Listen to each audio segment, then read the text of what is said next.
இந்தோனேசியாவின் டொராஜா நிலத்தில் மரணம் என்பது முடிவல்ல, அது ஒரு நீண்ட பயணத்தின் தொடக்கம். இங்கே ஒருவர் இறந்தவுடன் அவரை புதைப்பதில்லை, பல மாதங்கள், ஏன் பல வருடங்கள் கூட தங்கள் வீட்டிலேயே வைத்திருக்கிறார்கள். அவர்களை பிணமாக பார்க்காமல் உடல்நிலை சரியில்லாதவர் என்ற அன்போடு கவனித்துக் கொள்கிறார்கள்.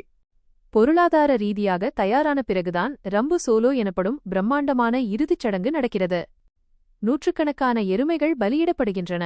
அந்த எருமைகள்தான் இறந்தவர்களின் ஆன்மாவை சொர்க்கத்திற்கு அழைத்துச் செல்லும் என்பது அவர்களின் நம்பிக்கை. மலைப்பாறைகளை குடைந்து அதில் சவப்பெட்டிகளை வைக்கிறார்கள். அதன் அருகில் அவர்களைப் போலவே இருக்கும் மரபொம்மைகளை நிறுவுகிறார்கள். ஒவ்வொரு சில ஆண்டுகளுக்கும் ஒருமுறை மானனே திருவிழா நடக்கும். அப்போது புதைக்கப்பட்ட உடல்களை மீண்டும் வெளியே எடுக்கிறார்கள். அழுகிய உடல்களுக்கு புத்தாடை அணிவித்து அவர்களுக்கு பிடித்த உணவை படைத்து புகைப்படம் எடுத்துக்கொள்கிறார்கள். கேட்பதற்கு வியப்பாக இருந்தாலும் பிரிந்த உறவுகளின் மீது அவர்கள் வைத்திருக்கும் மாறாத அன்பையே இது காட்டுகிறது.